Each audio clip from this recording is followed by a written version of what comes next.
বৃদ্ধির সাথে সাথে প্রোস্টেট ন্যাচারালি বড় হবে। এটা একটা ন্যাচারাল ফিজিওলজিক্যাল প্রসেস। এবং এই প্রোস্টেট বড় হওয়ার কারণে যে সিমটমগুলো ডেভেলপ করে, এই সিমটমগুলো যেমন কন্ট্রোল করা সম্ভব, এবং সাথে সাথে প্রোস্টেটের সাইজ যেটা বড় হচ্ছে সেটাও কন্ট্রোল করা সম্ভব কিছু ন্যাচারাল ওয়েতে। আজকে এই বিষয়ে কথা বলবো। আমি ডক্টর নাসির, বর্তমানে ইউরোসার্জন হিসেবে নিবৃত্তে কর্মরত আছি।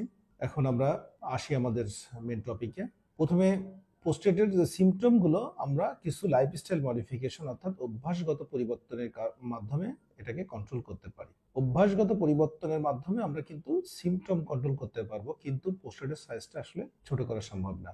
আর এই অভ্যাসগুলো কি কি সেগুলো আমরা মোটামুটি 7টা অভ্যাস যদি পরিবর্তন করতে পারি তাহলে সিমটম অনেকটাই কন্ট্রোল করা সম্ভব। ফার্স্ট, পানি খাওয়া। আমরা আসলে কতটুকু পানি প্রতিদিন পান করব। যদি একটা মানুষের প্রোস্টেট বড় হয়ে থাকে তাহলে তার যদি কিডনি ফেলিওর অথবা হার্ট ফেলিওর না থাকে তাহলে প্রতিদিন 2 থেকে 2.5 লিটার পানি সে পান করবে, এবং পানিটা সকালের দিকে একটু বেশি খাবে এবং ধীরে ধীরে পানি কমিয়ে দিবে, এবং সন্ধ্যা এবং রাতে পানি অনেকটা কমিয়ে দিবে। সেকেন্ড হচ্ছে একবারে সে কতটুকু পানি খাবে। একবারে প্রচুর পানি খাবে না। একবারে প্রচুর পানি খেলে কি হবে, আসলে প্রচুর পানি খেলে যেটা হবে, ব্লাডারটা ওভার ডিস্টেন্ডেড হয়ে যাবে এবং একসময় ডেট্রোসার ফেলিওর হয়ে প্রস্রাব আটকে যাবে। থার্ড হচ্ছে কোনো অবস্থাতে সে প্রস্রাব আটকে রাখবে না। আবারও একই কথা বলি, যদি প্রস্রাব অনেক বেশি একবারে প্রস্রাবের থলিতে আটকে থাকে তাহলে প্রস্রাবটা ওভার ডিস্টেন্ডেড হয়, প্রস্রাবের থলিটা, এবং আলটিমেটলি প্রস্রাব আটকে যেতে পারে। ফোর্থ, যেটা ক্যাফিন কন্টেনিং খাবার, অর্থাৎ যদি আমরা যেটা খাই কফি, চা, এগুলোতে প্রচুর ক্যাফিন আছে। ক্যাফিন ইউরিন প্রোডাকশনটাকে বাড়িয়ে দেয়, অর্থাৎ ইউরিন তৈরি বাড়িয়ে দেয়, যে কারণে পেশেন্টের ফ্রিকোয়েন্সি বাড়ে। কাজেই আমরা প্রোস্টেট যাদের বড় আছে তাদেরকে বলি এই চা এবং কফি এটাকে অ্যাভয়েড করতে। যদি একেবারেই সম্ভব না হয় সকালের দিকে খাবে, কিন্তু সন্ধ্যার পরে একেবারেই এটা বাদ দিবে। 5 নম্বর হচ্ছে পেশেন্টের যে অ্যান্টিহিস্টামিন জাতীয় ওষুধ, যেমন কিছু কফ সিরাপ আছে, এন্টিকোলিনার্জিক কিছু ড্রাগ আছে, এগুলো খেলে যেটা হয় অনেক সময় ব্লাডারটা ফেল করে, সেক্ষেত্রে প্রস্রাব আটকে যাওয়ার সম্ভাবনা থাকে। কাজেই এই ওষুধগুলো আমরা বাদ দিব। 6, ডায়াবেটিস অ্যাবসোলুট কন্ট্রোল লাগবে, খুব ভালো রকম ডায়াবেটিসটাকে কন্ট্রোল করতে হবে।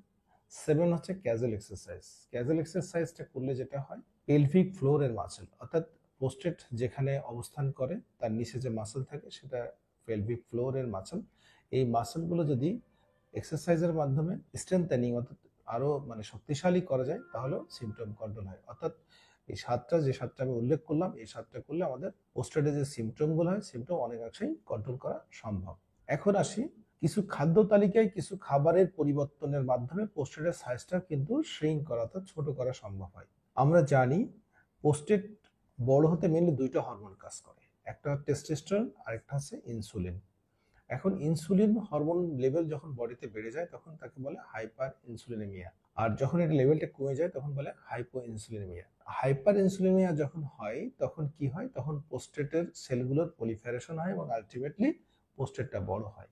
এন্ড কোন কোন কন্ডিশনে হাইপার ইনসুলিনেমিয়া হবে সেটা, এবং কোন কোন ডায়েট বডিতে ইনসুলিন বাড়িয়ে দেয় সেগুলো অ্যাভয়েড করলেই মেনলি প্রোস্টেটটা শ্রিঙ্ক করা সম্ভব।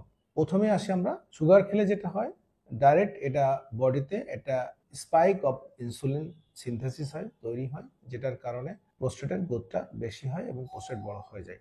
অর্থাৎ আমাদেরকে সুগার অ্যাভয়েড করতে হবে। সেকেন্ড হচ্ছে কার্বোহাইড্রেট কন্টেনিং ডায়েট যেগুলো আছে, ভাত থেকে শুরু করে যতগুলো ভাত, পাউরুটি, রুটি, তারপরে গমের তৈরি খাবার, ভুট্টা, এগুলো আমাদেরকে অ্যাভয়েড করতে হবে।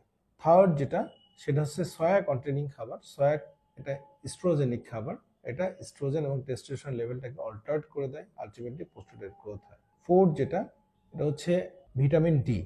ভিটামিন ডি আমাদের প্রোস্টেটের গ্রোথটাকে শ্রিঙ্ক করে দেয়। ফাইনালি যদি বলি সেটা হচ্ছে কিটো ডায়েট এবং ইন্টারমিটেন্ট ফাস্টিং। কিটো ডায়েট এবং ইন্টারমিটেন্ট ফাস্টিং কি করে, কিটো ডায়েট এবং ইন্টারমিটেন্ট ফাস্টিংটা যেটা হচ্ছে ব্লাডের ইনসুলিন লেভেলটাকে কমিয়ে দেয়, অর্থাৎ হাইপো ইনসুলিনেমিয়া করে। আর হাইপো ইনসুলিনেমিয়া করলে প্রোস্টেটের গ্রোথটাকে থামিয়ে দেয় এবং প্রোস্টেট বড় হতে পারে না। অর্থাৎ আমরা এখানে জানলাম মেনলি কিছু ডায়েটারি কন্ট্রোলের মাধ্যমে আমরা প্রোস্টেটটাকে শ্রিঙ্ক করতে পারি, বিশেষ করে অ্যাভয়েড সুগার, কার্বোহাইড্রেট কন্টেনিং খাবার, অ্যাভয়েড সয়া কন্টেনিং খাবার। ফোর্থ, ভিটামিন ডি খেতে হবে। 5, ইন্টারমিটেন্ট ফাস্টিং, অর্থাৎ মাঝে মাঝে কিছুটা ফাস্টিং থাকে, যেমন আমরা রোজার মাসে যেটা করে থাকি এটা, এবং কিটো ডায়েট। এগুলো সবই আমাদের পোস্টারটাকে শ্রিঙ্ক করতে হেল্প করে। ধন্যবাদ।